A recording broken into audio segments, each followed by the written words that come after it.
offering for church? Is it God? Cows, the cows that are being brought to the church, who comes to eat? Who takes this offering? Is it God?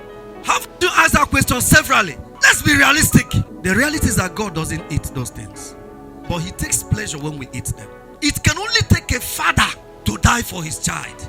Someday, my boy got sick. I hadn't gotten the kind of experience I have now when it comes to childbearing.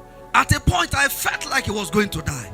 And I said, God, please take my life and give him more life. Instead of this boy to die, take my own life. I've lived enough. Nobody can do that. No matter how close your friend is, no matter the kind of love your friend professes for you, one day, the day you get sick, up to the point of dying, they will leave you to die alone. Sometimes you girls, you are too open. You guys, you're too open.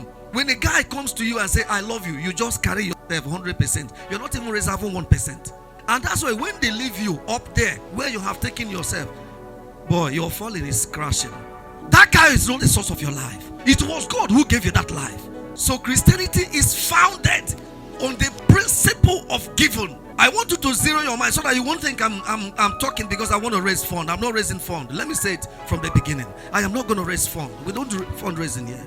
But it's important I teach you this because I've learned it. There are cardinal principles in the service of God that if you don't know it, you will remain a baby. Paul was talking to them. He said, up till now, you're still drinking milk. Where will you grow? At a certain point, Paul was expecting them to have grown, to have come to the mastery of God.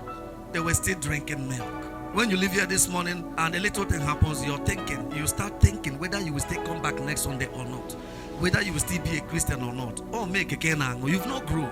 Something happened in the Bible and Jesus said to the disciples, why don't you join those that are living? They said, if we live, where will we go? Ever since we found you, we found life. Giving yourself to the service of God is the highest gift. If you give God 1 million, you have not given anything. The highest gift a man can offer to God is to tell God, I am here to be used by you.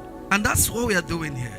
To offer our intelligence. When I became a Christian some years ago, that's something I used to hate. You come to the church, it looks like everybody's illiterate. They are all illiterates. And when they preach, you see illiteracy in their preaching. When they raise ideologies, you see illiteracy in their ideology. You see limitation. You know, illiteracy limits you. And that is why God is bent on raising a generation of the young people where God can find capacities, where God can find strength. There are some of you here who are technically inclined. God wants it. It is not when you have grown old and you are useless that you come to see. There are certain ideologies we bring to Christianity that God will be looking at us. When you have used all your years, you are maybe 60, 70, and you're thinking within yourself, in the next 10 years, it is like I'm dying, so God take me. Imagine the ideology. And then us, we think we're deceiving God. He will still take you, but you're useless. I am so appreciative about some of us who are in the universities and we are still sticking to serving God.